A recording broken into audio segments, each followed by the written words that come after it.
Well, good afternoon again. It's Margaret from M.E.s Orchids, and I just want you to be patient with your orchids that are not doing so good. Orchids take a long time to recover, to respond, and I'm showing you a couple now. This is the first one. If you remember, this was one of those little mini phalaenopsis that I had from Tesco.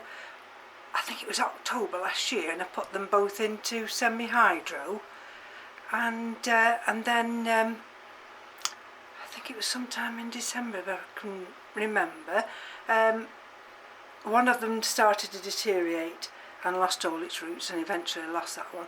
But this little one, I mean, look at the leaves, look how dehydrated it is. But I haven't given up. I thought, no, and I've left it bare rooted, and these are the only roots it's got, and I just water them and feed them, and then I noticed that little one underneath there by that old flower stalk here, and then yesterday I noticed the other one just trying to come through there. So in a few weeks' time this one will have gathered sufficient energy to hydrate those other leaves, and I'm absolutely thrilled to bits with this one. And likewise this one here, this is M.E.s. Now I had this bare rooted last July, and if I can, it's a big one this is. Let's just see if I can just pick it up and just, so, and you see that growth down there, can you see it or can't you? Let's see. Just hold on, let's get the camera in. There, can you see that growth just to the left, near a piece of sphagnum moss? And that was an eye that I think that developed, can you see now? There, that developed and then stalled through the winter. And if I put it back now, just to give me stability. And this one started to produce roots, and it's got this other eye there at the back of that one there. And today I've noticed we've got this eye here. So, and this is the one that had the sheath, and then I cracked this growing cane, and I've got it held this way as a splinter, and this is in bark and sphagnum moss. It's alright, I'm just looking what these white bits are, but that's the trouble, you see. You think you've got bugs, and sometimes it's just the bits off the sphagnum moss. And so slowly, this has taken nearly 12 months, well, April, May, June, July. It's taken 9 months up to now, and that's a transitioning from being bare rooted to coming into my environment, and for me to get the correct growing conditions for this one. And if I just hang it back up here, I've put it in the windowsill now. This is the Elsie, I always forget this one, you know, Elsie Bermondsey palm, and I've had to move the Orchids falcata there, simply to accommodate this Laelia purpurata. Can you see it? And I've put that into this area here. You know, the light's very good. There, can you see? And the reason I wanted it in this area is because that is the next growing lead, that one. And step back, or step up, there we go, you see. That rests nicely there, rests against the wall, and it's got all that branch in which to grow those roots and come down. that means I've had to move the Hoya tricolour there, and I'm not decided yet whether I'm leaving it there because it needs the light to trigger the pink leaves. So I've been fiddling about as I do, and no doubt I'll be fiddling about again until I get it just right. So that meant I've had to move this Miltasia Royal Robe here, and the Walkeriana, just moved it along a little bit here, and I've noticed, I don't know whether you'll be able to see here, this is on that plinth of wood, I've got 2 pseudobulbs there, and you won't see it, and it's a bit awkward to just hold it firm. And from the 2 pseudobulbs there, I've noticed there's 2 new growths, and so I think that's going to be fine. Now this big one here is the Dendrobium gracillicoli. Now at the moment that's in semi-hydro, and well, it's been in semi-hydro a while, and that seems to be okay in that method, but it'll tell me if it isn't, and then I'll have to do something about it. It is giving me somewhere in here,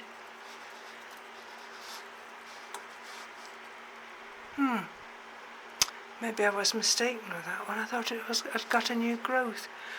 Maybe it's the Dendrobium adae that's giving me a new growth.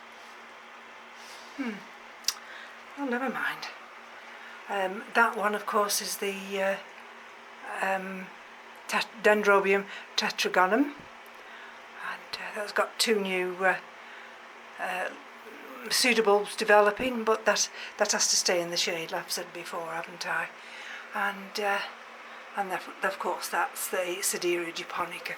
And little Zorro, the Phalaenopsis, little Zorro, you see the roots, and there's another root there, and that one I've managed just to tuck in there. It was coming forward and hitting the wood, and then it was just, if you like, it was deforming it, it was pushing it back. Now we have got a yellowing leaf there, so I don't know why, and I think the reason why, I don't know whether you'll see down there, I don't know, I think that is, I don't think it can be a flower in fluorescence. I think it might be a little root trying to come through. So we'll put that back up there. This is the one I've got in this little fish bowl, for want of a better word, and this has just got a few pebbles and some water. Actually I might just reduce some of that water, because too much water can actually do more damage. But that's doing fine. It's that's one of those, it's giving me a new leaf, and we just have to be patient. And those are the sleeves that are on the Phragmipediums. Michael from Michael McCarthy from Florida suggested I use the sewing machine, and if Keith's got any old shirts, then I can cut the sleeves off and use the sleeves as a sleeve for these containers, and then perhaps just put elastic the top and the bottom so they don't get damaged. Well, in the sense that I can take them off and check everything. See these now, see? These will need watering today. I was going to have a day where I wasn't going to do any watering, but no, see these? This is what I'm finding now, because I'm feeding and watering more often. I'm getting tremendous root growth. There's another leaf going back, you see.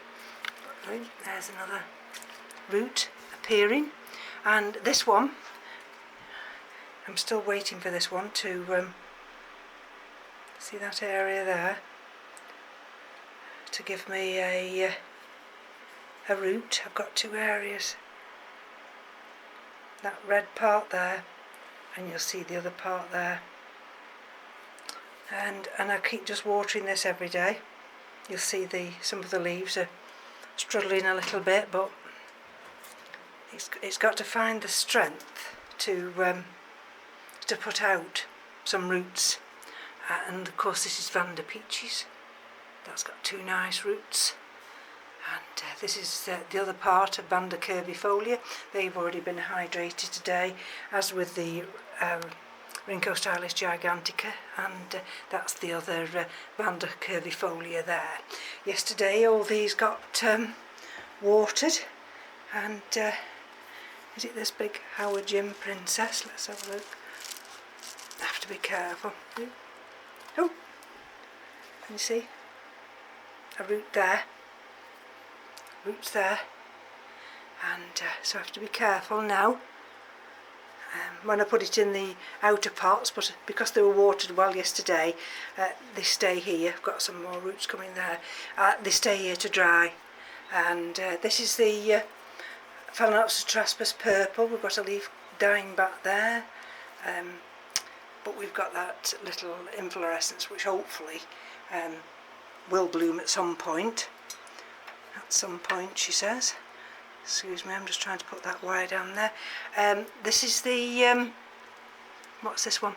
This is the Catasetum pileatum yellow giant, and it won't be long now before I start to water that.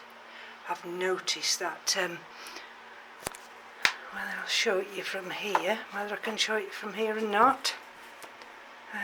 Let's have a look. Where is it? Bear with me a minute. Well, I've got that one root there, can you see there? And I keep thinking I'll find it coming out down where my thumb is, but it hasn't yet. There's the other root, can you see? There. So I'll have to just keep my eye on that one. And maybe I'm trying to hold off as long as I can. And hopefully by holding off, oh, sorry about that, has the light gone?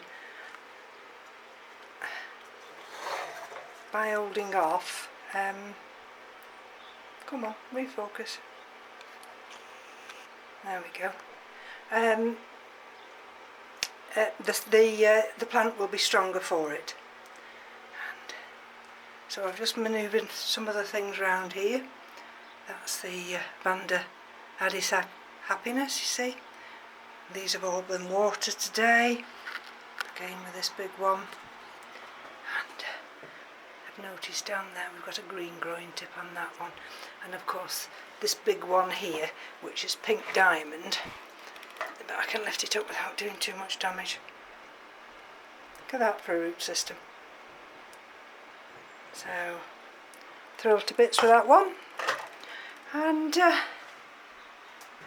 there's the other frags tucked away there. We're going to have a nice warm week this week. I was hoping to get into the garden today, but it's been too windy, so I've been up into the orchid room, and that's when I discovered the what looked like bugs. I can't say exactly what it was on the Laelia purpurata, but they could have been scale, or it could have been well, they weren't scale in the sense that they'd left the little hard backs, but they were in the fluffy stage. So there we go. It's only 51% humidity in here at the moment, 22.5, and I'm going to step down now, put this other fan on. That's the roots developing nicely, and this is on the, oh, go back, on the Sergioaria Yucasuku story. There we go. And I'm going down now to sit and relax for a short while, and then, like I say, I shall be back up here to water all the mounts again. And I must check on this one as well. That's not giving me any new roots yet, and I need to know why. That's the Gomza. That's the little Berryoda, and I'm waiting for new growths. And this is Hilda Poxon here,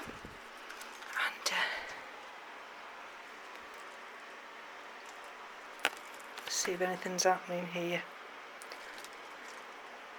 Probably wants watering, so I'm going to leave that down here and I'll water that. Right, folks, so I'm going to take my leave off you again, and just to say that when your orchids aren't doing too good, it can take quite a while for them to settle into a new environment.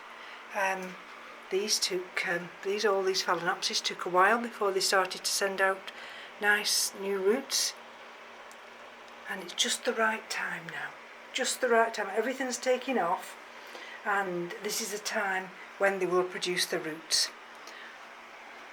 So from me to you, take care. Bye bye now.